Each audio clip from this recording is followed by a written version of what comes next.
पहले तो thank you so much कि आपने हमें अपना टाइम दिया। लेकिन किस तरीके से, जैसे आपने उरूसा जब किया, मैंने बहुत बार उरूसा देखा है, तो उसमें जो किरदार आपने अदा किया और उसके बाद अगर मेरे पास तुम हो देखते हैं तो हमें लगता ही नहीं है कि इतना टाइम जो है वो गुजरा है। क्या चीज़ें थी जिनको आपको लगता है कि चेंजेस लाए हैं आप, और आई हैं, बहुत चीज़ें चेंज हुई हैं? मुझे ऐसा लगता है कि उरूसा से अब तक का दौर एक जर्नी है मेरी, और ज़बरदस्त जर्नी है। तो एक ड्रामा आया मेरी किस्मत में, वो था ज़ेबुन्निसा। सायरा काज़मी ने उसको किया था, और सायरा काज़मी ने वो मुझे स्क्रिप्ट देके मुझसे स्क्रिप्ट छीन लिया। और उस ज़माने में पीटीवी में रिहर्सल होती थी, सारे सानिया सईदी सब लोग बैठे हुए थे, और तो बड़ी बेइज्जती सी महसूस की मैंने कि भाई सबके सामने स्क्रिप्ट ले लिया। उन्होंने कहा कि ये तुम्हारे बस का खेल नहीं है, तुम जाओ वही अमीर घरानों के लड़कों का रोल करो और हीरो वाले सीधे सीधे रोल करो। ये तो थोड़ा मुश्किल है, इसके अंदर middle class, lower middle class जो बेचारा स्ट्रगल से गुजर रहा है। तो वो बड़ा चैलेंज मैंने लिया। तो हम बाकायदा जैसे रस्सी नहीं खींचते, तो वैसे मैं स्क्रिप्ट छीन रहा था उनसे।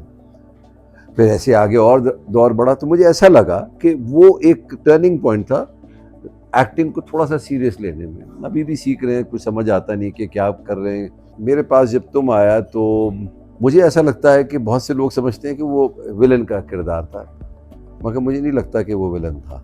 वो एक चार्मर था, जैसे हर मर्द होता है, हर खातून को चार्म करने की कोशिश करता है। उसने भी कोशिश की, कामयाब हो गया। अगर उसके अंदर कोई विलन था या थी, वो खातून थी। आप अपने आप को ढालते रहते हैं, तो मुझे ऐसा लगता है कि हद से ना गुजर, सैलाब ना बन, चक्कर में ना फंस, किरदाब ना बन, बन हल्की मौज मगर ऐसी जिस मौज पे दरिया नाज करे। तो जैसी ढाल मिली वैसी ढाल से हम ढलते रहे और करते रहे। आगे भी ऐसी कोई ढाल मिलेगी, कर लेंगे। मुझे हर ड्रामे में अपनी कोई खामियां नज़र आती हैं, और मुझे हमेशा ऐसा लगता है कि इसको काश मैं यूं कर लेता। और मैं दुआ करता हूं कि हर दफ़ा ऐसा नज़र आता रहे मुझे। अगर नहीं नज़र आएगा तो समझ लीजिए मेरी ग्रोथ रुक गई है।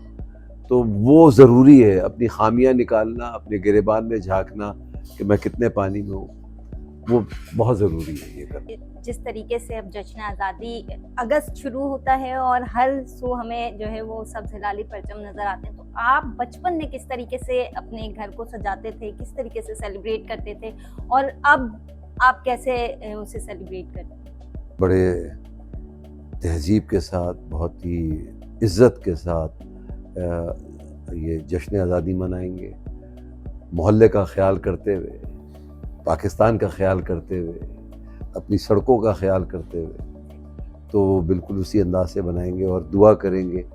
और हाँ, ये ज़रूर करते हैं, दुआ ज़रूर करते हैं कि अल्लाह ताला पाकिस्तान को कायम व दायम रखे, हमारी इज़्ज़त बनी रहे पाकिस्तान के साथ। कुछ ज़िम्मेदारियाँ हैं हम पे। अब हम इतने अरसे से इस इंडस्ट्री में हैं, तो कुछ ऐसे काम भी करने चाहिए जो सोशल वर्क भी हो, तो उस हवाले से भी जुड़ा रहना चाहिए कि रेलेवेंट रहता है आदमी, कि आपको पता लगता है कि मेरा भी एक हिस्सा इस मुल्क के लिए गया है, तो वो हिस्सा मैं अपना डालता रहता हूँ। ड्रामा तो आप कर ही रहे हैं, सोशल काम भी आप करते रहते हैं, लेकिन एक नई चीज़ जो आप शुरू करने वाले हैं अब इन फ्यूचर, जैसे कि एजाज भाई के साथ, तो उसके हवाले से थोड़ा सा हमें बताएं ताकि। अच्छा, एजाज भाई का कमाल ये है कि ये जो भी काम करते हैं बड़ा सीरियसली करते हैं। मैं थोड़ा सा इसमें लावाली, मैं थोड़ा सा डीरेल हो जाता हूँ।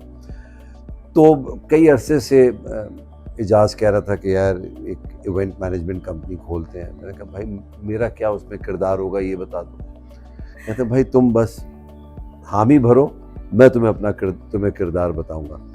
तो एजाज अगर इस काम के साथ जुड़ गए तो समझिए कि वो काम हो जाएगा इंशाल्लाह। तो बस उनके साथ जुड़ गया हूँ, और अल्लाह ने चाहा तो इसमें वो काम है इवेंट मैनेजमेंट। तो बहुत ही आप देखिएगा बड़े इवेंट्स आएंगे जिसकी भाग दौड़ हमारे हाथों में होगी। मगर साथ साथ आपको और भी बता दूं, डिजिटल ड्रीम्स के साथ अख्तर हसनैन और मैंने एक यूट्यूब चैनल खोला है जिसमें हम ड्रामे बनाएंगे, जिसमें शोज़ बनाएंगे और जिसमें हम मुख्तलिफ़ किस्म के काम करेंगे। तो वो भी एक सिलसिला शुरू किया है, जिसके लिए आपके तवस्सुस से मैं बस ये बताना चाहता हूँ कि अगर आप लोग मेरे इंस्टाग्राम पे जाएंगे तो ऑडिशन मैंने कॉल किया है। चाहे आप राइटर हो, चाहे आप डायरेक्टर हो, चाहे आप के अंदर सलाहियत हो अदाकारी की, अगर आपको टेक्निकल साइड पे जाना है तो प्लीज़ उसमें रुजू कीजिए। एक नंबर दिया हुआ है, वहाँ के बाद फिर सिलसिला जुड़ जाएगा।